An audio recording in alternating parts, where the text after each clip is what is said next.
ভারতের স্বাধীনতা সংগ্রামের অবিসংবাদিত নেতা নেতাজি সুভাষচন্দ্র বসুর মৃত্যু নাকি অন্তর্ধান, এই বিতর্ক স্বাধীনতার ৭ দশক পরেও অমীমাংসিত রয়ে গিয়েছে।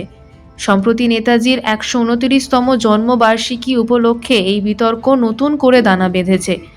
দিল্লিতে আয়োজিত এক সভায় অল ইন্ডিয়া ফরওয়ার্ড ব্লকের সাধারণ সম্পাদক জি দেবরাজন কেন্দ্রীয় সরকারের কাছে এক জোরালো দাবি পেশ করেছেন।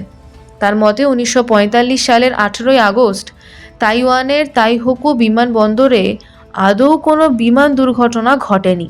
ফলে জাপানের রেনকোজি মন্দিরে রাখা ভস্মকে নেতাজির চিতাভস্ম হিসেবে গ্রহণ করার কোনো প্রশ্নই ওঠে না।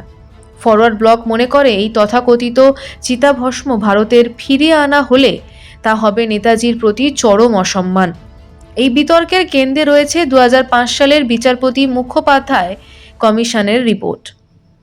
দেবরাজন দাবি করেছেন যে সরকার যেন আনুষ্ঠানিকভাবে এই কমিশনের সিদ্ধান্ত মেনে নেয়। মুখোপাধ্যায় কমিশন দীর্ঘ অনুসন্ধানের পর জানিয়েছিল যে বিমান দুর্ঘটনায় নেতাজির মৃত্যুর কোনো প্রমাণ নেই এবং রেনকোজি মন্দিরের চিতাভস্ম তার নয়। ফরওয়ার্ড ব্লকের মতে নেতাজি সম্ভবত তৎকালীন সোভিয়েত ইউনিয়নে চলে গিয়েছিলেন, তাই এই ধোঁয়াশা কাটাতে সরকারের উচিত একটি বিশেষ তদন্তকারী দল বা সিট গঠন করা। একই সঙ্গে আইএনএ এবং আজাদ হিন্দ সরকার সম্পর্কিত সমস্ত গোপন ফাইল জনসমক্ষে আনার দাবিও তুলেছে এই দল। তাদের মতে ঐতিহাসিক সত্য উন্মোচন করা জাতীয় বিবেকের স্বার্থে অত্যন্ত জরুরি। তবে ফরওয়ার্ড ব্লকের এই অবস্থানের সঙ্গে পুরোপুরি দ্বিমত পোষণ করেছেন নেতাজি কন্যা অনিতা বসু পাফ। তিনি দীর্ঘদিন ধরেই দাবি জানিয়ে আসছেন যে রেনকোজি মন্দিরে রাখা চিতাভস্মটি বৈজ্ঞানিক পরীক্ষার মাধ্যমে যাচাই করা হোক এবং সেটি সসম্মানে ভারতে ফিরিয়ে আনা হোক। তার এই দাবির সমর্থনে সুর মিলিয়েছে নেতাজির পরিবারের সদস্য চন্দ্রকুমার বসুও। তিনি সম্প্রতি রাষ্ট্রপতি দ্রৌপদী মুর্মুর কাছে এই মর্মে আর্জি জানিয়েছেন।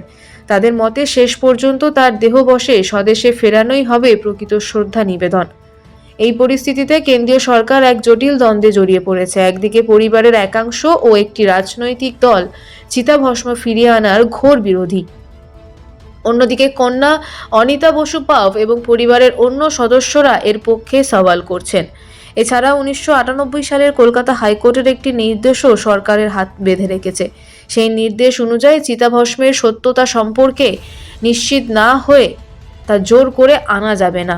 সব মিলিয়ে নেতাজির শেষ পরিণতি নিয়ে দেশ আজও দুই মেরুতে বিভক্ত। ফরওয়ার্ড ব্লক স্পষ্ট জানিয়ে দিয়েছে, সত্য গোপন রেখে কোনো ভুল তথ্য দেশবাসীর ওপর চাপিয়ে দেওয়া তারা মেনে নেবে না। ভারতের বীর সন্তানের প্রকৃত ইতিহাস সন্ধানে এখনও উত্তাল রাজনৈতিক এবং আবেগপ্রবণ এই প্রেক্ষাপট।